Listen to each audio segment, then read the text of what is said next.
이상생각 하나님 말씀은 요한복음 주보에 잘못 되어 있죠? 구약이 아니고 신약 성경 172페이지에 있는 요한복음 14장 12절에서 15절 말씀 읽겠습니다. 찾으신 분은 다 일어나서 하나님 말씀 교독합니다. 요한복음 14장 12절에서 15절 말씀입니다.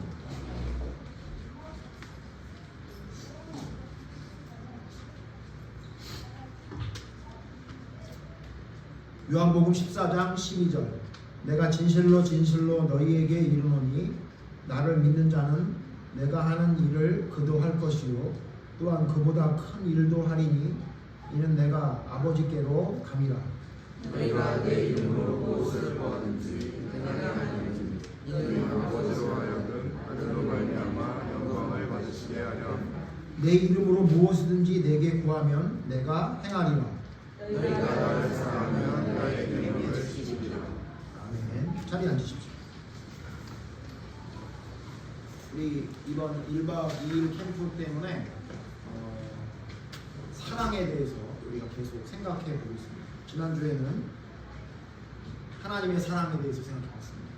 하나님이 우리를 어떻게 사랑하시나, 하나님이 우리를 사랑하시는 방식, 하나님은 어떤 방법으로 우리를 사랑하시는지 네 가지를 통해서 우리 생각해 봤습니다. 잊지 않으셨겠죠? 하나님은 우리를 구하기 전에도 다 얘기하고 주시는 사랑의 하나님입니다. 하나님이 사랑하는 방식은 그런 방식입니다. 두 번째로 하나님은 우리가 구하는 것을 좋은 것으로 주시는 하나님입니다. 그 다음에 세 번째로 하나님은 그러나 그 사랑이 넘치고 모든 것을 주시는 하나님이시지만 우리가 잘못할 때 하나님께서 우리를 경고를 통해 우리를 사랑하신다. 그 다음에 또한 경고하시는 것으로 되지 않으면 우리를 책망하실 뿐만 아니라 징계하심으로 우리를 사랑하시는 것을 나타내신다. 이렇게 하나님이 사랑하는 방식을 생각해봤습니다. 그러면 이번 주에는 우리는 어떤 방식으로 사랑하고 우리의 사랑 방식에 대해서 우리 사람들, 인간들의 사랑 방식에 대해서 생각해보는 시간을 가지려고 합니다. 여러분, 우리는 어떻게 사랑하고 있죠? 하나님에 대한 사랑에 대한 것도 여기 물론 포함되고 그것을 이야기하려고 하는 거지만 먼저 멀리 가지 말고 그냥 우리가 주변에 있는 사람을 사랑하는 방식에 대해서 좀 생각해 보려고 합니다. 그래서 우리가 사랑하는 방식을 생각해 봤더니 크게는 한 가지인데 조금 나누어 보면 세 가지 정도로 우리는 사랑하는 것 같습니다. 그래서 혹시 우리의 사랑 방식 제가 말씀드린 것 가운데 여러분이 포함되지 않는다면 여러분은 훌륭한 겁니다. 그런데 왜냐하면 이것에 포함되지 않는다면 하나님이 사랑하는 방식대로 여러분은 분명히 사랑할 것이니까요. 그런데 혹시 만약에 지금 제가 말씀드리는 한 세 가지 사랑 방식이 여러분의 사랑 방식이라면 큰일 납니다. 우리를 돌아보는 시간을 좀 가져야 될 것 같습니다. 먼저 우리 인간들의 사랑의 방식을 생각을 해보니까요. 먼저 첫 번째, 우리는 어떤 사랑을 하느냐? 이기적 사랑을 합니다. 이기적 사랑. 이따가 제가 말씀드리겠지만 저는 오늘 이기적인 사랑과 자기중심적인 사랑을 조금 나눠서 생각해보려고 합니다. 먼저 첫 번째는 뭐냐면요. 우리 인간의 사랑은 이기적인 사랑입니다. 뭐냐면요. 어떤 이기적인 사랑이냐면 주는 것보다 받는 것을 더 좋아합니다. 주는 것보다 받는 것을 더 좋아합니다. 여러분 어떻습니까? 여러분 주는 게 더 좋습니까? 받는 게 더 좋습니까? 이 물어보면 꼭 주는 게 더 좋다고 해요. 그래야 좀 있어 보이니까. 그죠? 근데 여러분이 진짜 주는 게 좋은지 받는 게 좋은지를 알 수 있는 때가 옵니다. 1년에 2번 때가 옵니다. 언제 오냐면요. 설날하고 추석입니다. 설날하고 추석 때 여러분이 선물한 사람이 여러분에게 어떤 선물을 해줬는지를 보고 여러분이 아무런 느낌이 없다면 여러분 주는 게 좋은 사람입니다. 근데 분명히 나는 10만원짜리를 줬는데 29,800원짜리가 왔어요. 그럼 여러분 마음이 좀 불편해진다면 여러분은 주는 것보다 받는 것이 더 좋은 사람이 맞습니다. 어떻습니까? 여러분 어느 게 좋습니까? 요즘 아이들 선물하는 거 보면요. 제가 너무 재밌어요. 우리 아이들한테 선물하는 걸 얘기를 들어보면 야 그거 선물해 그러면 안 된대요. 왜 안 되냐고 그랬더니 지난번 걔가 나한테 선물해 준 게 얼마짜리였대요. 그러니까 그 정도 수준에 맞춰서 줘야 된다. 너무 싼 것도 안 되고 너무 비싸도 안 되고. 그래서 제가 우리 아이들을 보면서도 우리 아이들이 그렇게 주는 것이 더 받는 것보다 좋은 거다라고 가르쳐줘도 이게 안 되는구나 잘. 왜냐하면 인간은 원래 사랑을 이기적으로 하게끔 배워왔습니다. 그렇게 살아왔어요. 그래서 그게 잘 안 되죠. 성경에 이렇게 주는 것보다 받는 것을 좋아했던 인물이 하나 있는데 제가 누굴까 생각을 하다가 많이 있지만 한 사람이 번뜩 떠올랐는데 그 사람이 누구냐면 나발입니다. 나발. 여러분 잘 아시지만 찾아보죠. 사무엘상 25장에 보면 나발이 나오는데요. 나발은 누구죠? 다윗과 함께 있었던 부자였던 사람이죠. 사무엘상 25장 10절 보시면 사건이 생기죠. 어떤 사건이 생기냐면요. 다윗이 먹을 것을 좀 달라고 나발에게 찾아갑니다. 직접 찾아가진 않고요. 자기의 수하에 있던 부하들을 보내죠. 그때 나발이 했던 이야기를 보면 나발이 얼마나 이기적으로 사랑했는지를 우리가 알 수 있습니다. 사무엘상 25장 10절 보시죠. 제가 읽겠습니다. 사무엘상 25장 10절 나발이 다윗의 사원들에게 대답하여 이르되 다윗은 누구며 이새의 아들은 누구냐? 요즘에 각기 주인에게서 억지로 떠나는 종이 많도다. 11절 내가 어찌 내 떡과 물과 내 양털 깎는 자를 위하여 잡은 고기를 가져다가 어디서 왔는지도 알지 못하는 자들에게 주겠느냐 한지. 여러분 이 내용 어떤 내용인지 아시죠? 다윗과 그 따르는 소년들이 그 청년들이 사울왕을 피해서 여기저기 도망다니다가 나발이라는 부자의 집 근처에서 머물게 된 거죠. 그러면서 거기서 그냥 머물지만 않고 나발을 도와줬습니다. 좀 이따 지금 읽겠습니다만 나발을 좀 도와주면서 있었어요. 그랬는데 나발에게 큰 잔칫날이 된 거예요. 양털 깎는 날이면 잔칫날이거든요. 우리로 말하면 추석 같은 날이고요. 그러니까 다윗이 그 사람들을 보내서 나발에게 좋은 날이니까 우리에게 좀 먹을 것을 주십시오. 이렇게 정중하게 부탁을 한 거예요. 그런데 그 얘기를 듣고 뭐라고 그랬냐면 지금 제가 좀 전에 읽은 말씀대로 나발이 이야기한 겁니다. 뭐라고 얘기하냐면 다윗이 누구냐? 다윗이 누구야? 요즘 주인을 떠나서 배신하고 돌아다니는 놈들이 많다고 하더니 그놈인가 보지? 이렇게 비꼬듯이 얘기합니다. 그리고는 뭐라 그러냐면 아니 내 종들을 위해 잡은 고기와 이 떡과 포도주를 내가 왜 그런 근본도 없는 놈한테 줘야 되냐 이렇게 얘기를 한 거예요. 여러분 나발이 이렇게 얘기할 만도 할 것처럼 보이죠. 이 앞에 있는 내용을 보면 다윗이 뭐 나발에게 별로 한 것도 없는데 왜 먹을 걸 달라고 하냐 좀 줘도 되지만 안 줄 수도 있다라고 생각할지 모르겠는데요. 뒤에 다윗의 이야기를 보죠. 다윗의 이야기라는 거죠. 21절 보세요. 25장 21절. 다윗이 그 얘기를 듣고 어떻게 하냐면요. 직접 나섭니다. 야 칼을 빼들어라. 가서 나발 죽여버리자. 이렇게. 여러분 다윗이 한 번도 이렇게 화를 낸 적이 없습니다. 한 번도. 자기 아들이 배신할 때도 요압 장군이 말도 안 되는 짓을 해도 이렇게 화를 낸 적이 없어요. 근데 다윗이 화가 났어요. 왜 그런가 봅시다. 21절 같이 읽어보자. 시작.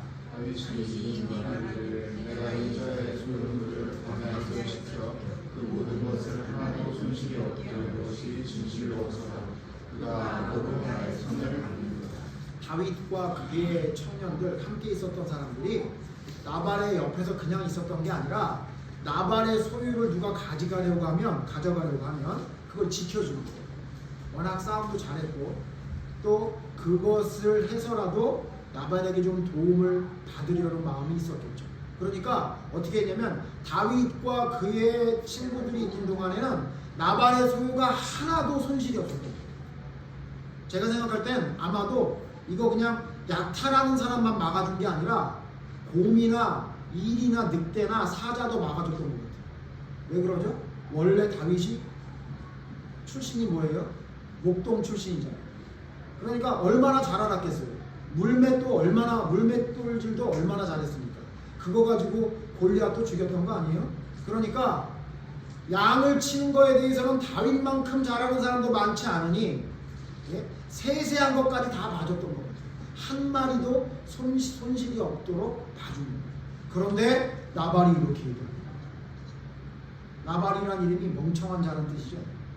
정말 멍청한 자. 그냥 먹을 거 조금만 주면 영원히 자기 주변에서 자기의 소유를 지킬 만한 그런 돈도 주지 않고 그냥 먹을 것만 조금 주면 될 만한 경호원이 있는 건데 그거를 자기가 내차버리죠. 이유가 뭐죠?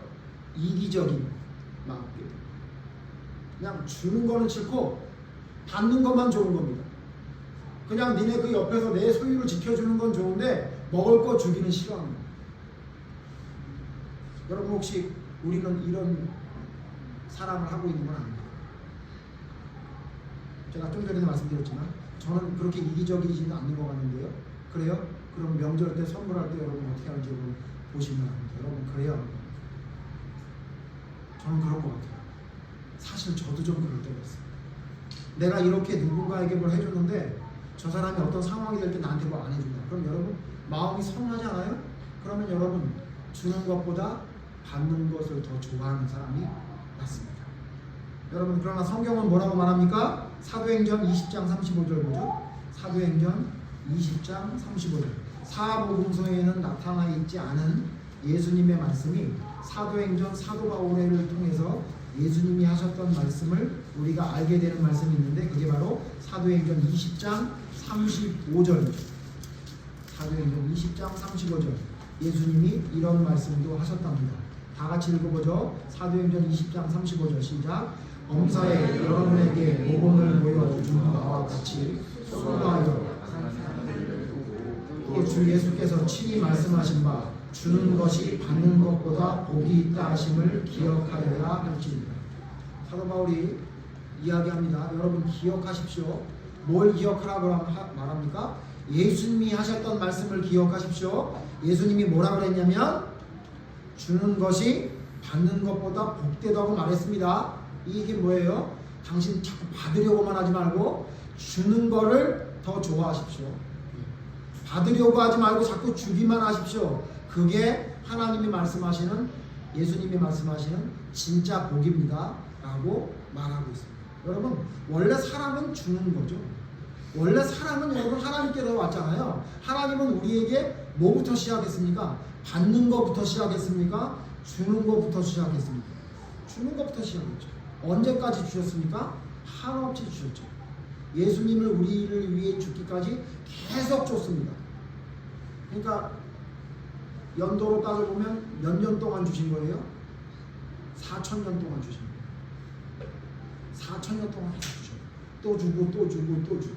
우리 지난주에 살펴봤지만 말을 안 들으면 그냥 죽여버리지 않고 어떻게 해요? 선지자를 또 보내서 경고하고 징계하고 책망하고 계속 부지런히 꾸준히 보내죠. 그 사랑을 4,000년이 넘게 그 이후에도 지금까지 6,000년이 넘게 지금도 계속 우리를 위해 사랑을 주고 계시잖아요. 여러분 하나님께 받은 사랑을 여러분 잘 아시죠? 세 보셨습니까? 얼마나 많은지? 그럼 여러분이 하나님께 사랑을 얼마나 돌려드렸습니까? 하나님은 우리에게 원래 계속 사랑을 주십니다. 그러므로 하나님은 우리에게 사랑이 뭔지를 가르쳐 주셨어요.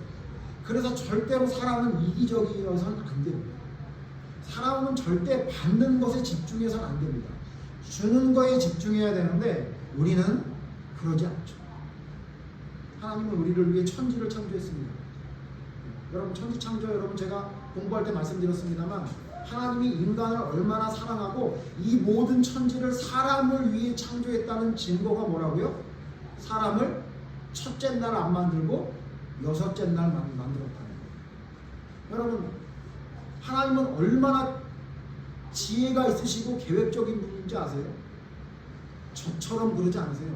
무조건 막 해놓고 그냥 막 이거 어떻게 하지? 그러고 막 뒤처리하고 이런 분 아니에요. 만약에 여러분 하나님이 첫째 날 사람을 만들었다고 생각해보세요. 제가 말씀드렸죠. 그러면 사람이 여섯째 날쯤에 뭐가 됐어요? 정신과에 입원해야 돼요. 그죠? 사람 먼저 만들어 놓고 갑자기 빛이 있으라고 해서 빛이 쫙 나타나 보세요. 깜짝 놀라겠죠? 네? 그렇지 않겠어요? 그리고는 땅에 서 있는데 갑자기 풀 들고 나무가 자라나라 그러는데 갑자기 자기 밑으로 뭐가 자라나면 여러분 무서워서 거기 서 있을 수가 있겠어요? 그리고 내가 헤엄치던 바다에 원래 아무것도 없었는데 갑자기 막 펄떡펄떡 뛰어다니는 게 있어 보세요. 네? 하늘을 바라보면서 그냥 너무너무 좋아하는데 갑자기 하늘에서 막 새가 날아다니는 보세요. 큰일 날 거 아니에요? 네? 옆으로 멧돼지가 뛰어다니고 막 코끼리가 나한테 달려오고 여러분 생각해 보세요. 상상도 못할 일이었단 말이죠. 하나님은 어떻게 해요? 그러므로 여러분 하나님은 누구를 위해 천지를 창조한 건지 아세요? 우리를 위해. 우리를 맨 마지막에 만드셨어요. 그래서 하나하나 다 보여주신 거예요. 이게 하늘이고 이게 물고기고 이게 조류고 이게 포유류고 이게 곤충이고 이게 식물이고 다 하나하나 보면서 그걸 바라볼 수 있게. 하나님은 그렇게 우리를 사랑하시는 분 아닙니까? 그런데 그렇게 사랑하시는 하나님을 우리가 배반하죠. 그래도 하나님은 어떻게 합니까? 참고 인내하시면서 예수님을 우리를 위해 죽기까지 사랑하신 것이 하나님의 사랑 아닙니까? 여러분, 하나님은 한 번도 우리를 이기적으로 사랑하신 적이 없어요. 하나님이 딱 듣고 싶은 말 한마디가 뭔지 아세요? 그 모든 것을 다 참고 다 주시고 나서 하나님이 우리에게 듣고 싶은 말 한마디가 뭐냐면 하나님 사랑합니다. 그 한마디만 들으면 됐대요. 그게 하나님의 사랑 아닙니까? 근데 우리는 뭐 별것도 아닌 거 하고도 말이요. 예? 그냥 받으려고만 해요. 별것도 아닌 거 조금 해놓고는 그냥 받으려고만 하는 그런 사랑이 우리의 사랑이 아닌지 돌아봐요. 우리 인간의 사랑은요 너무 이기적이에요. 주는 것보다 받는 거 너무 좋아합니다. 또 제가 우리의 사랑 방식을 생각해 봤더니 우리는 어떻게 사랑하냐면요. 두 번째, 아주 모순된 사랑을 합니다. 모순된 사랑. 제가 지난주에 말씀드렸는데 여러분 하나님이 우리를 사랑하는 방식 중에 우리가 제일 좋아하는 게 뭐죠? 첫 번째로 들었죠. 그죠? 뭐였죠? 우리가 구하기 전에 우리에게 필요한 것을 다 알고 알아서 주시는 하나님 너무 좋죠. 그 다음 뭐예요? 우리가 뭐 달라고 하면 그때마다 주시는 게 너무 좋죠. 그럼 우리의 사랑을 생각해보세요. 우리는 어떻게 사랑하죠? 우리는 누군가 구하기 전에 채우는 거를 하는 걸 좋아합니까? 아, 싫어하죠. 그러면 누군가 뭘 해달라고 하면 그건 잘해줍니까? 그것도 잘해주죠. 이런 걸 뭐라 그러죠? 이런 걸 모순이라고 하죠. 그러니까 남이 나에게 내가 뭔가 요구하기 전에 알아서 채우는 걸 바래. 그리고 내가 뭘 말하면 그대로 하는 걸 바래. 근데 반대로 그 사람이 원하는 것을 내가 알아서 채워주는 건 잘 안 해요. 그리고 그 사람이 뭘 해달라고 하는 건 잘 안 해요. 제가 남녀 비하는 아니지만 이런 측면에 볼 때 여자들은 반성을 많이 해요. 자기가 말을 뭐라고 했는데 그 말을 그렇게 듣지 말고 내 진심을 알아들으래요. 이런 말도 안 되는 얘기 있어요. 우리 교회에서 그런 얘기 하지 마세요. 여자들의 언어, 남자들의 언어 그딴 소리 하지 마세요. 남자들도 언어 바꿔야 되고요. 네? 뭐 괜히 뭐 선물 하나 사놓고서 길에서 죽었어 던져. 이거 여러분 이거 좋지 않아요. 이게 뭐 하는 짓이에요. 진짜 길에서 죽은 줄 알고 쓰레기통에 버리면 어떡해요. 네? 내가 사실은 너를 너무 좋아하고 사랑해서 준비했어. 이렇게 주는 게 맞고요.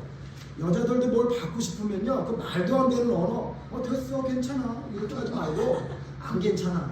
나 그거 싫어해. 내가 원하는 게 이게 뭐야. 그렇게 얘기해야 돼. 이게 여러분 세상 사람들의 잘못된 사랑이에요. 모순된 사랑.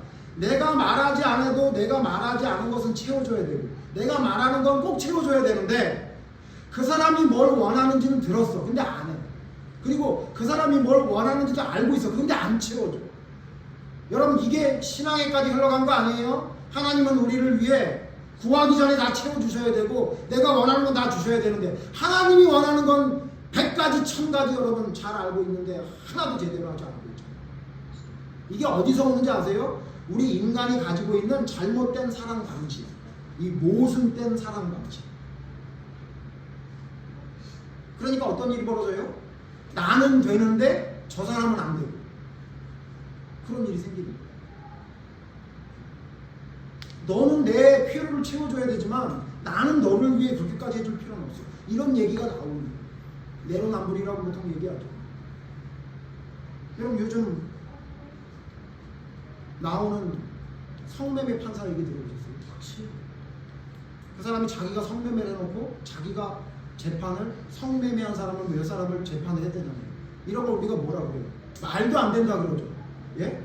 그 사람 보고 말도 안 된다 그러잖아요. 그게 바로 우리가 아닐까 돌아봐야 돼요. 우리는 어때요? 여러분 성경에 이렇게 모순된 사랑 방식을 가지고 있었던 사람, 모순된 생활 방식을 가지고 살았던 사람이 나오는데 그게 누구냐면요. 제가 생각하다가 문득 떠오르는 사람이 하나 생겼어요. 그게 누구냐면 손에 돌을 들고 갔던 사람들이에요. 요한복음 8장 봅시다. 요한복음 8장에 이렇게 모순된 사람, 나는 되는데 너는 안 된다는 이런 모순된 사고방식으로 살았던 사람들이 나옵니다. 요한복음 8장에 보시면요. 잘 아는 가늠한 여인 사건이죠. 8장 5절 보십시오. 가늠한 여자가 있었습니다.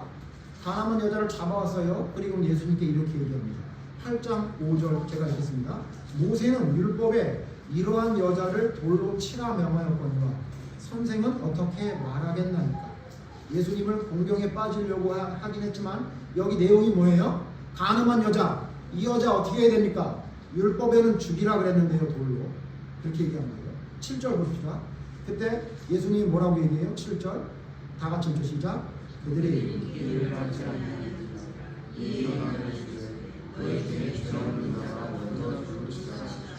예수님이 땅에다 글씨를 쓰고 계시는데 그걸 못 참고 어떻게 된 거예요? 어떻게 해야 돼요? 어떻게 해야 돼요? 자꾸 물어보는 거예요. 그러니까 예수님이 어떻게 해요? 일어나셔가지고 얘기해 줘요. 그래? 답을 원해? 죄 없는 자가 먼저 돌로 쳐라. 이렇게 얘기해요. 자, 그렇다면 어떻게 돼요? 오케이, 그럼 돌 던졌어요. 그죠? 나 죄 없어. 그럼 너 죽어가. 분명히 예수님이 죽이라 그랬어. 죄 없는 사람이 돌을 던지라 그랬어. 나는 예수님 말대로 한 거야. 그리고 돌을 던지는 사람이 한 사람이라도 있었어요? 없었어요. 그 얘기는 뭐예요? 다 죄인이라는 얘기잖아요. 자기 스스로 알고 있다는 거예요. 뭐라고요? 저 여자에게 죄가 있다고 내가 정죄하고 돌을 칠 만큼 나는 죄 없는 사람이 아니다. 스스로 인정. 뭐예요? 가늠한 여인이나 나나 똑같은 죄를 저질렀다는 거 다 알고 있었다는 거예요. 근데 어떻게 했다는 거예요? 가늠한 여인을 데리고 와서 돌로 치려고 했대요. 이게 뭐예요? 이게 뭡니까? 이게 모순된 우리의 모습. 자기도 죄가 있으면서 어떤 한 사람을 표적 삼아가지고 저 사람은 안 되는 거예요. 9절. 그리고 뭐라고 예수님? 9절? 8장, 요한복음 8장 9절? 시작. 그들이 그 말씀을 듣고 당신의 가책을 느껴 어른으로 시작하여 젊은이까지 하나씩 말하고 오직 예수와 그 가운데 성령의 여자를 애들부터 시작해서 뭐 아무도 그 돌로 칠 사람이 아무도 없다는 거예요. 자, 여러분 우리가 이렇게 살면 안 된다 그 얘기입니다. 그렇다고 뭐 돌로 칠 수 있을 준비를 하라는 얘기가 아니고요. 여러분 나는 죄가 있는데 저 사람의 죄만 자꾸 보이세요? 나는 잘못한 게 분명히 있음에도 불구하고 내 잘못은 안 보이고 남의 잘못만 보이세요? 그런 모순된 삶을 살아가고 있는 거 아니에요? 그러니까 여러분 혹시 어떤 사람을 사랑하지 못하는 거 아니에요? 나에게는 한없이 관대하고 남에게는 철저한 기준을 가지고 그의 잘잘못을 이야기하는 사람이에요. 그게 바로 이 세상의 우리의 인간의 모습이고 그렇게 사랑하는 것 같아요. 그러니까 우리는 누구를 사랑하냐면 나의 마음에 들게 하는 사람만 사랑합니다. 바리새인들이 그랬죠. 사랑할 만한 조건이 있는 사람만 사랑합니다. 왜? 그 이외의 사람은 사랑할 수 없는 조건을 가졌다고 생각합니다. 이런 모순된 사랑을 가지고 있어요. 나도 죄인이면서 누군가가 잘못한 것은 지적하는 이런 모순된 사랑을 하고 있는 것 같습니다. 그럼 세 번째 여러분, 우리의 사랑은 어떤 사랑 방식을 가지고 있냐면요, 불성실한 사랑입니다. 성실하지 않아요. 끝까지 최선을 다하지 않습니다. 그래서 여러분 이 우리의 사랑, 불성실한 사랑을 이야기할 수 있는 가장 대표적인 말씀이 뭐예요? 말씀이라고 하니까 여러분 성경 말씀인 줄 알고 있는군요. 가장 대표적인 세상의 말이 뭐예요? 잡은 고기는 먹이를 주지 않는다. 이딴 소리를 하고. 그 무슨 얘기예요? 어떻게 하겠다는 거예요? 잡을 때까지만 최선을 다하고 그 다음에 내버려 두겠다는 거죠. 그러다가 어떻게 돼요? 잡은 고기에게 먹이를 안 주니까 배고프다고 울면 어떻게 하겠다는 거예요? 다른 고기 잡겠다 이렇게 하죠. 그게 여러분 이 세상의 사랑이죠.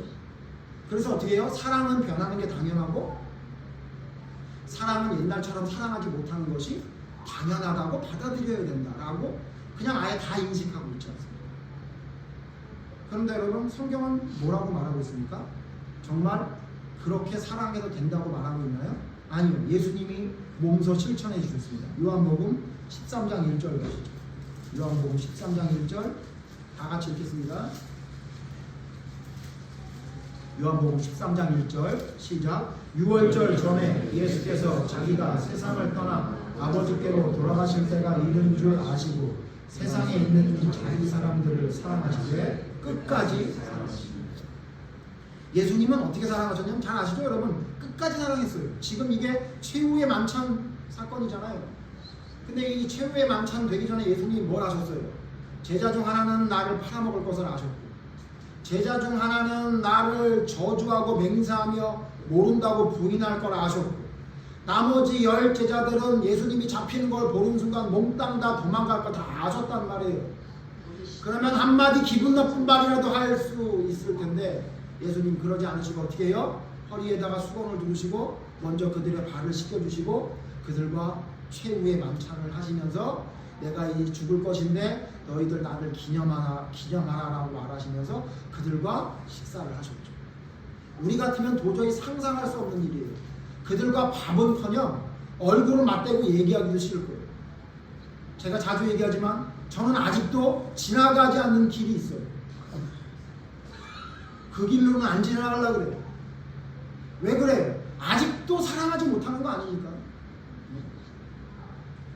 제가 여러분 웃기려고 그런 게 아니라 제 진짜 심정이 그래요. 아직도 그걸 하려고 진짜 끊임없이 노력합니다. 제가 10년 안에는 될 거라고 생각합니다. 조금만 기다리십시오. 우리 그렇잖아요. 우리는요 끝까지 최선을 다하지 않아요. 우리의 사랑은 굉장히 조건적이고 어느 정도 하다가 끝나버리는 사랑이에요.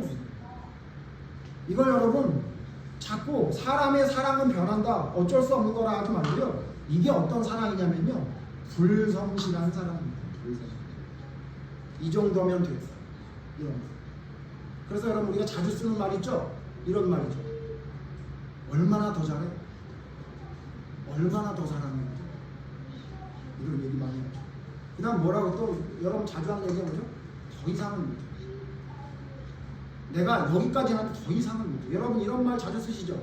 이런 말을 혹시라도 한 번이나 썼다면 여러분의 사랑은 불성실한 사랑입니다. 하나님의 사랑을 품고 있는 진짜 하나님의 사랑을 입은 사람이라면 절대 그런 얘기 안 합니다. 더 이상은 못해. 얼마나 더 잘해. 이 정도면 됐어. 이런 말 절대 안 합니다. 그랬다면 예수님이 벌써 그랬겠죠. 어디서 그만두셨어요? 이게? 제가 생각해봤더니 예수님이 언제 그만두셨을 것 같냐면 저 같으면요. 제가 예수님이라면 감히 망령되지만 겟셋마네 동상에서 끝냈어요. 야, 잘 논다. 퍼질러 자는구나. 아무리 말해도 안 되는구나. 못하겠어. 더군다나 그때 하나님께 뭐라고 기도했어요? 하나님 나 이 잔 마시지 못할 것 같습니다. 그랬잖아요. 그럼 그때 뭐예요? 한번 꼴을 보십시오. 내가 저런 놈들을 위해 이렇게까지 해야 됩니다. 해야 됩니까? 여기까지 그만. 더 이상은 못하겠습니다. 그랬을 거 아니에요? 네? 그랬을 거 아니에요. 그리고 제가 또 예수님으로 또 생각해봤더니 또 여기까지는 또 넘어간다고 언제 못하냐면요. 예수님이 잡힐 때 도망가는 제자들을 보고 여기서 못해. 더 이상. 진짜 도망가는구나 저놈들이. 아니면 거기도 넘어간다 그래도 베드로가 나는 맹세하건대 예수님을 모릅니다라고 하고 베드로와 눈이 마주쳤을 때 더 이상 못해. 저는 진짜 저래요. 그러지 않으셨을 거예요? 우리라면? 우리처럼 예수님이 그랬다면? 예? 여러분 어느 때까지 해야 됩니까? 예? 얼마나 더 해야 됩니까? 끝간데 없이 해야 돼요. 끝이 없어야 돼요. 근데 우리는 어떻게 하냐면요. 어느 정도 하면 끝났대요. 여러분 그렇게 사랑하지 않아요? 여러분 사랑한다고 하는 사람을 여러분 생각해 보세요. 그 사람한테 이렇게 하지 않아요? 여러분이 사랑한다는 사람한테도 이렇게 사랑하지 않아요? 그러니 하물며 하나님 앞에 어떻게 우리가 성실하게 사랑하겠습니까? 성경에 이렇게 불성실하게 사랑하는 사람이 있죠? 불성실하게 사랑했던 사람이 있어요. 그게 누구냐면 마태복음 25장에 나옵니다. 마태복음 25장 펼쳐보시죠. 마태복음 25장. 마태복음 25장 24절부터 보겠습니다. 마태복음 25장 24절 제가 읽습니다. 한 달란트 받았던 자는 와서 이르되 주인이여 당신은 굳은 사람이라 심지 않은 데서 거두고 해치지 않은 데서 모으는 줄을 내가 알았으므로. 여러분 이 비유 잘 아시죠? 5달란트, 2달란트, 1달란트 받은 사람이 있었는데 5달란트 받은 사람은 열심히 나가서 장사를 해서 5달란트를 더 벌어서 10달란트를 가지고 왔고 2달란트를 가진 사람도 열심히 장사를 해서 2달란트를 더 가져와서 4달란트를 가지고 왔는데 마지막 1달란트 받은 사람은 자기만 1달란트를 받았다고 삐졌는지 1달란트를 그대로 가져와서는 뭐라 그래요? 내가 주인이 엄청 무서운 분인 줄 알아서 땅속에 잘 묻어놨다가 도로 가져왔습니다. 이렇게 얘기했어요. 그때 뭐라고 얘기하시죠? 여러분 잘 아시지만 25절 제가 또 있습니다. 두려워하여 나가서 당신의 달란트를 땅에 감추어 두었었나이다. 보소서 당신의 것을 가지셨나이다. 그러니까 아무 문제 없다고 생각한 거예요. 자, 1달란트 가지고 있다가 1달란트 잊어버리지 않고 그대로 가져왔어요. 잘 됐죠? 그거 가져가셨잖아요. 된 거예요. 이렇게 생각한 거예요. 그때 예수님 뭐라고 그래요? 같이 읽죠. 26절 시작. 그 주인이 대답하여 이르되 아까도 깨어진 종아 나는 심지 않은 데서 거두고 해치지 않은 데서 모으는 줄로 내가 알았다. 27절 그러면 내가 나에게 너를 수리하는 자들에게나 맡겼다가 내가 돌아와서 내 원금과 이자를 받게 하였을 것이니라. 여러분 잘 아는 비유인데 이거 뭘 말한 거예요? 너는 뭐 했다는 거예요? 나를 사랑하는데 너는 불성실했다는 거예요. 다른 달란트를 받은 사람은 너 같은 생각을 안 했겠냐? 근데 걔네들은 자기가 할 수 있는 최선을 다해서 나가서 열심히 일했다. 근데 너는 고작 한다는 짓이 그거 땅 속에 묻어놓고 아무것도 안 해? 너 그동안 뭐 했니? 너 그동안 뭐 했니? 여러분 자녀들 키워보면요, 아이들이 방에서 공부한다고 밤을 셉니다. 근데 다음날 성적표 받아온 거 보면 깜짝 놀라죠. 그리고 뭐라 그래요? 너 밤새 뭐 했니? 이렇게 물어봐요. 너 밤새 공부했는데 성적이 왜 이러니? 이렇게 하잖아요. 지금 그거하고 똑같은 거예요. 야, 너 뭐 했니? 너 놀았지? 아무것도 안 했지. 땅속에 묻어놓고 너 뭐 했어? 아무것도 안 했지. 너 정말 네 말이 맞으려면 이거 은행에 가서 이자라도 좀 조금이라도 받게 했었어야지. 너 그것도 안 했잖아. 그런 말씀이잖아요. 여러분 이건 우리에게 뭘 강조하고 있는 거죠? 불성실한 것은 사랑이 아니다. 믿음이 아니다. 그걸 가르쳐주죠. 여러분 하나님의 사랑의 위대함이 뭡니까? 하나님의 사랑의 위대함은 끝없는 연속, 끝없는 반복입니다. 그가 어떤 사람이든 상관하지 않고 끝없이 연속적으로 사랑하고 끝없이 반복적으로 사랑합니다. 그래서 용서도 7번씩 70번 용서하라고 하는 거 아니겠어요? 근데 우리는요 너무 조건적이에요. 너무 계산적이에요. 너무 조건적이고 계산적이다 보니까 우리가 무엇을 하는 데에도 이렇게 불성실한 모습이 나타나게 됩니다. 가장 성실했던 사도 바울은 이렇게 얘기합니다. 디모데후서 4장 7절 보시죠. 디모데후서 4장 7절. 1달란트를 받았던 게으르고 불성실한 종 말고요, 정말 성실했던 종 사도 바울은 디모데후서 4장 7절에서 이렇게 말하고 있습니다.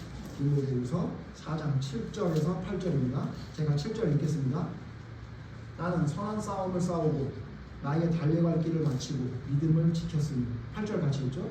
이제는 나를 위하여 의의 열을 구하니 의를 했으므로 주 보고 의로우신 재판장이 그날에 내게 주실 것이니 내게만 아니라 주의 나타나심을 사모하는 모든 자에게. 사도 바울이 뭐라 그러냐면요, 하나님 앞에 나는 최선을 다했다. 그래서 하나님 앞에 가면 하나님이 나에게 상을 주십니다. 여러분이 얼마나 성실하게 살아가고 있는지는 누구에게 물어봐야 되냐면요, 하나님께 물어봐야 돼요. 여러분 하나님 앞에서 여러분이 그렇게 말할 수 있는 게 여러분입니다. 여러분 하나님 앞에서 그렇게 말할 수 있으세요? 나는 최선을 다해서 누군가를 사랑했노라 말할 수 있습니까? 그러지 않으면 여러분 사랑하는 거 아니에요. 성경에서 말하는 사랑, 하나님의 사랑 방식대로 사랑하는 건 아니에요. 그냥 내 생각과 그냥 세상 사람의 생각대로 사랑하는 거죠. 그걸 사랑이라고 말하지 마십시오. 하나님 앞에 여러분 사랑이란 단어에 시옷자도 못 그린 거예요. 사도 바울은 뭐라고 얘기하냐면요, 나의 달려갈 길을 다 달려갔대요. 하나님이 명령하신 거 다 마쳤대요. 그래서 하나님이 나에게 상을 주신대요. 하나님 앞에서 말할 수 있을 정도로 그는 살았던 겁니다. 그게 진짜 믿음이고 그게 진짜 사랑입니다. 근데 우리는 그러지 않아요. 어느 정도 하고 끝납니다. 그래서 여러분 이 세 가지를 다 합치면 이걸 한마디로 말하면 뭐라고 정리할 수 있냐면요, 제가 생각해보면 이걸 뭐라고 하냐면요, 이걸 자기중심적 사랑이라고 합니다. 자기중심적인 사랑이라고 하죠. 이걸 자기중심적인 사랑이 이기적인 사랑과 똑같은 거 아닌가요? 자기중심적인 사랑이 비슷하지 않나요? 할 텐데 제가 이걸 인터넷에 좀 찾아봤더니 이걸 좀 다르게 이야기한 게 있는데 저는 공감했습니다. 여러분 이기적인 사랑과 자기중심적인 사랑의 차이가 뭔지를 내가 조금 설명해 드릴게요. 이기적인 사랑은 뭐냐면 이게 그냥 꼭 맞다는 게 아니라 여러분 한번 생각해 보시라는 얘기예요. 이기적인 사랑이라는 건 뭐냐면요, 이런 거예요. 예를 들면 먹을 게 있어요. 그럼 그 먹을 거를요, 예를 들면 인터넷 보니까 초콜릿 케이크 있대요. 초콜릿 케이크 있는데 초콜릿 케이크를 내가 너무너무 좋아해요. 우리 교회도 초콜릿 케이크 좋아하는 사람 몇 사람 있습니다. 그럼 어떻게 하죠? 초콜릿 케이크 보고 어떻게 하죠? 먹어요. 예, 먹는데 어떻게 먹냐면 남을 나눠주지 않고 내가 다 먹어. 내가 너무너무 좋아하니까. 이게 이기적인 사랑입니다. 근데 자기중심적인 사람은요, 이거보다 조금 더 위험한 것 같아요. 어떤 사람이냐면요, 자기중심적인 생각을 가지고 있는 사람은 어떻게 하냐면 초콜릿은 맛있어라고 결정을 내버린 거예요. 자기의 생각이 맞는 거예요. 그래서 어떻게 하냐면요, 초콜릿 케이크를 좋아하지 않는데 이렇게 말하죠. 이걸 왜 안 먹어? 이거 먹어. 이걸 먹으라고. 내가 나눠줄 테니까 이거 먹으라고. 그렇게 얘기해요. 이게 뭐냐면 자기중심적인 사람. 이게 이기적인 것보다 더 무서운 거죠. 그러니까 그냥 너 혼자 먹고 말았으면 좋겠는데 내가 안 먹는 걸 먹이라 그러는 거예요. 이거 먹으라. 왜 안 먹어? 이러는. 도대체 왜 안 먹는 거예요? 그렇죠. 저희 집에는 이런 두 사람이 있습니다. 한 사람은 과일을 먹어야 된다고 주장하는 사람과 커피를 먹어야 된다고 주장하는 사람이 있어요. 둘 다 굉장히 이기적이죠. 근데 여기서 더 문제가 있는 사람은 뭐예요? 과일을 안 먹겠다는데 먹으라고 입에다 쑤셔 넣는 사람이죠. 이건 뭐예요? 자기중심적인 사람이죠. 그죠? 저희 집에 커피를 먹는 사람은 저에게 커피를 먹으라고 입에 부어놓지 않습니다. 네? 근데 저는 이거 말을 해버리네요. 저는 과일을 입에 넣습니다. 먹으라고. 이건 뭐죠? 더 힘든답니다. 예. 그래서 제가 생각해보니까 제 아내와 제가 커피 때문에 싸운 적은 없는 것 같아요. 근데 과일 때문에 싸웁니다. 왜 싸우냐면요, 나는 먹으라 그러고 얘는 안 먹는다 그러고. 물론 이건 먹어야 됩니다만 이거 뭐죠? 자기중심적인 생각이 있는 사람은요, 옆에 있는 사람도 괴롭혀요. 이 세 가지가 다 그렇죠. 불성실하고 모순되고 이기적인 사람. 그러니까 자기중심적이에요. 이게 무슨 얘기냐면요, 자기중심적인 사람이라는 게 뭐냐면 하나님이 중심에 있지 않고 자신이 자기의 삶의 중심에 있는 거예요. 그래서 자기가 느끼고 자기가 생각하고 자기가 판단하고 자기가 결정한 것이 옳다고 생각하는 사람들, 그 사람들이 뭐냐면 자기중심적인 사람, 자기중심적인 사랑을 하는 사람입니다. 그래서 자기중심적인 사랑의 최극단에 있는 사람이 뭐예요? 스토커들이에요. 저 사람이 좋은지 안 좋은지 생각도 안 해요. 자기가 좋으면 무조건 하는 거예요. 그리고 그걸 따르라고 강요하는 거예요. 여러분, 우리 인간이 그러지 않아요? 정도의 차이만 있지 우리가 스토커 같은 사람 아니에요. 내가 오르면 놀아야 되고 내가 하고 싶으면 해야 되고 내가 하기 싫은 건 주고도 하지 않는데 상대방이 좋은 거, 상대방이 해달라는 건 안 하잖아요. 해요? 내가 원하는 것만큼 해요? 예? 내가 원하는 청소하는 만큼 여러분 과일 먹어요? 내가 좋아하는 커피 먹는 것만큼 그 사람이 원하는 거 해요? 안 하잖아요. 왜 안 해요? 자기중심적인 생각이 있어서 그래요. 여러분 성경은 사랑을 그런 방식으로 설명하지 않아요. 우리 아까 사랑이라는 찬송 불렀습니다만 사랑은 뭐예요? 사랑은 오로지 남을 위해 사는 사람이에요. 저 사람이 원한다면 하는 겁니다. 진짜 여러분 좋은 관계라는 건 뭐예요? 저 사람이 원하는 것도 다 하고 내가 원하는 것도 저 사람이 다 해줄 때 그걸 좋은 관계라고 해요. 근데 내가 원하는 건 저 사람이 해줘야 되는데 저 사람이 원하는 건 내가 하기 싫어. 그건 뭐라 그래요? 그걸 자기중심적인 사람. 하나님은 한 번도 그러신 적이 없어요. 결론입니다. 그럼 왜 이렇게 될까요? 우리가 왜 이렇게 됐을까요? 왜 우리의 사랑은 하나님께서 왔는데 왜 우리의 사랑은 하나님의 사랑으로 돌아가지 못하고 왜 이렇게 우리의 말도 안 되는 자기중심적인 사랑의 방식, 이기적이고 모술되고 불성실한 사랑이 됐을까요? 이유가 뭐냐면요. 이 이유를 생각해 보다가 제가 예를 몇 가지 들어볼게요. 이 승훈이가 있어요. 우리 승훈이 아시죠? 여기 지금 없으니까. 승훈이 어렸을 때 얼마나 귀여웠냐면요. 자기가 먹을 게 하나 있는데 제가 그냥 여러분들 그런 거 많이 하시죠? 하나밖에 없는 걸 알면서도 달라 그래요. 승훈아 그거 나 주면 안 돼? 손에 초콜릿 과자인데 초콜릿을 저 집안은 엄청 좋아하는 집안이죠. 근데 어떻게 하냐면요. 아주 어렸을 때 제가 처음 만났을 때 그때가 4살, 5살 때인 건가요? 어떻게 하냐면 줘요.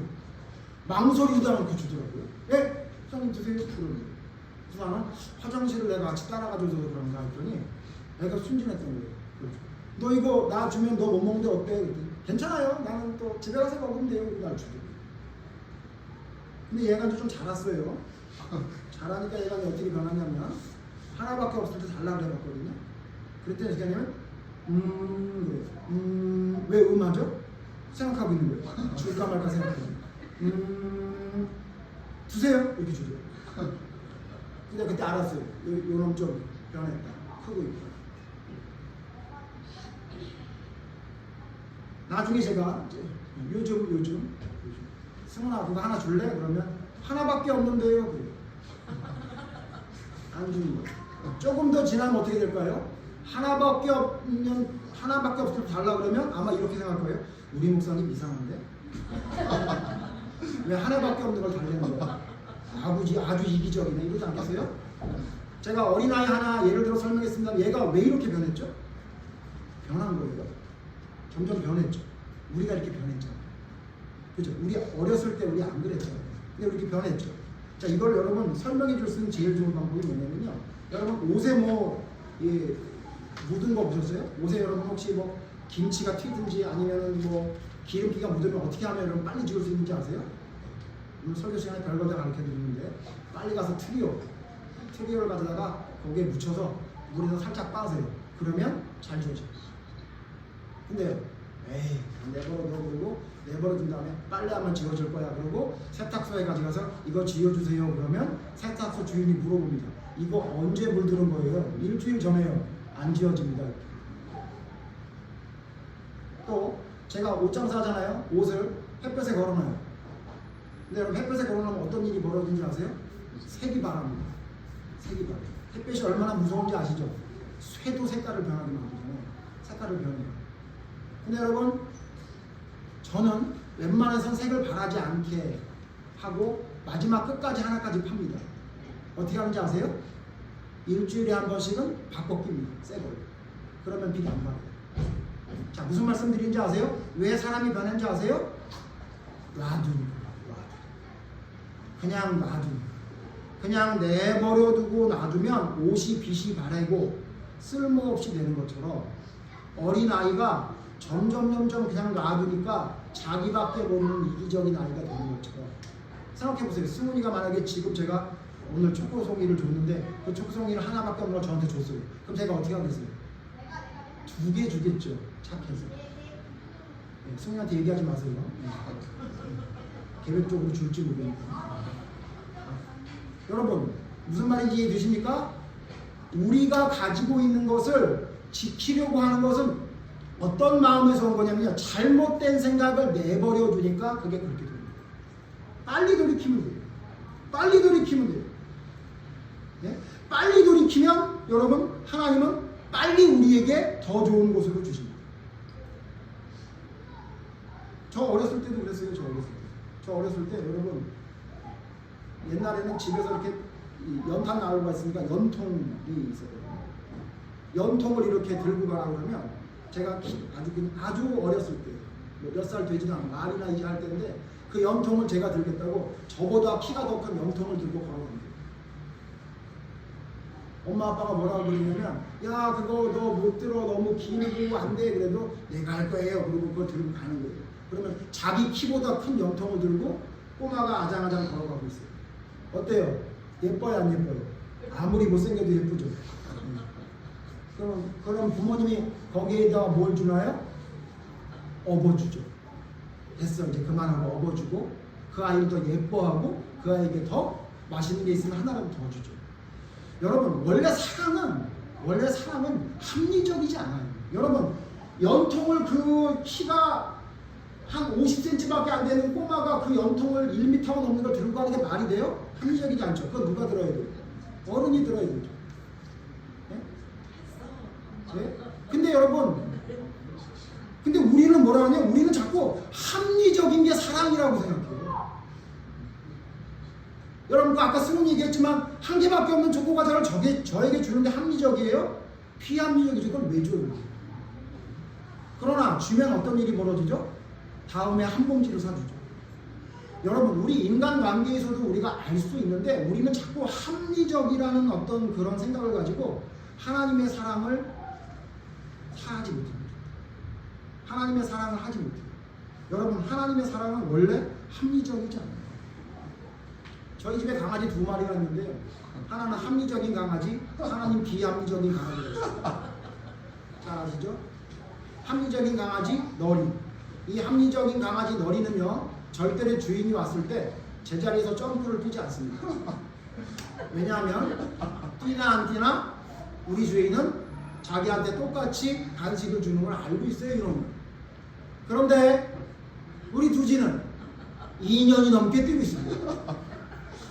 나가다 들어와도 또 뛰고 나가다 또 들어오고 또 뛰고 들어오면서 맨날 뭐라고 그러냐면 너 그러다 뒷다리 부러진다.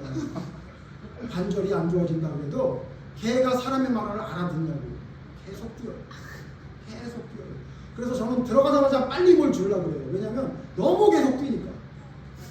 근데 여러분 희한한 건 뭐예요? 합리적인 너리보다 비합리적인 두지가 100배 예쁩니다. 왜 그래요? 그게 사랑이니까 그래요. 내가 두지한테 물어보진 않았습니다만 제가 볼 때 너리보다 더 저를 사랑하는 거예요. 여러분 걔한테도 배워요. 여러분 우리의 사랑은 어때요? 이미 여러분 설레임, 열심 잊어버린 지 오래되셨죠? 여러분 주변에 있는 사람들에게. 그러니 하나님을 믿은 지 여러분 몇 년 됐어요? 20년, 30년, 40년 됐어요? 그러니 하나님의 사람의 설레임이 있습니까? 여러분 마음속에 열정이 생겨요? 생길 게 뭐예요? 맨날 똑같은데.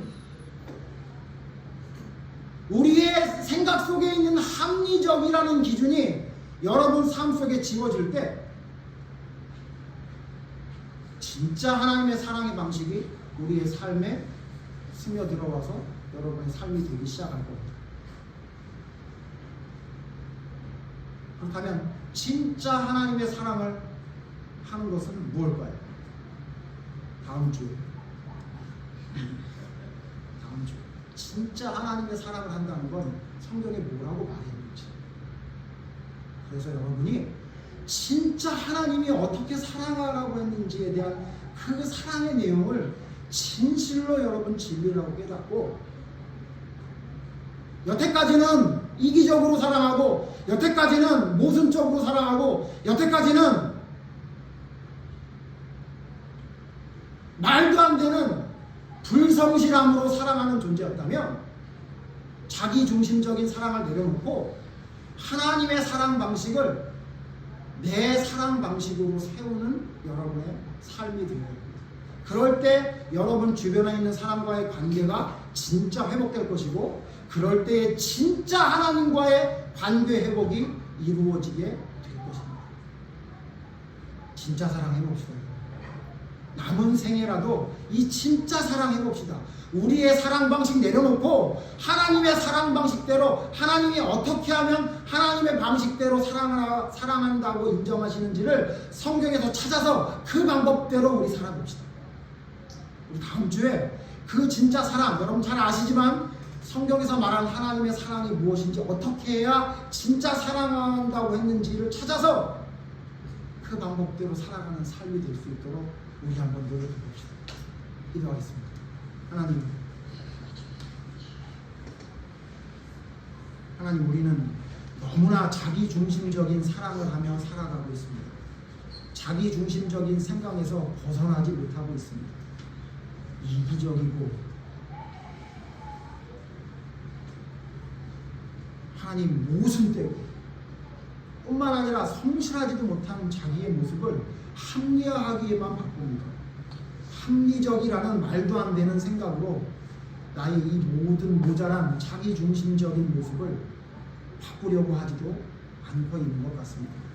하나님, 진짜 사랑이 무엇인지, 진짜 믿음이 무엇인지, 진짜 사람답게 살아가는 것이 무엇인지 말씀을 통해 배울 수 있도록 지혜를 허락하여 주시옵소서. 그래서 내 생각대로의 나의 중심적인 삶이 아닌 하나님이 원하시는 진짜 하나님의 사랑을 우리의 삶으로 살아내는 우리의 믿음이 될 수 있도록 인도해 주시옵소서. 그럴 때 끊어졌던 관계가 회복되며 끊어졌던 하나님과의 관계도 회복될 줄로 믿사옵니다. 하나님, 온전한 사랑과 믿음이 우리의 믿음과 삶이 될 수 있도록 하나님 저희를 깨우쳐 주시옵소서. 내 것을 내려놓고 하나님의 것으로 가득 채우며 그것을 우리의 삶으로 살아내는데 우리의 나머지의 삶을 집중할 수 있도록 성령님 역사해 주시기를 간절히 바라옵니다. 예수님 이름으로 기도드립니다.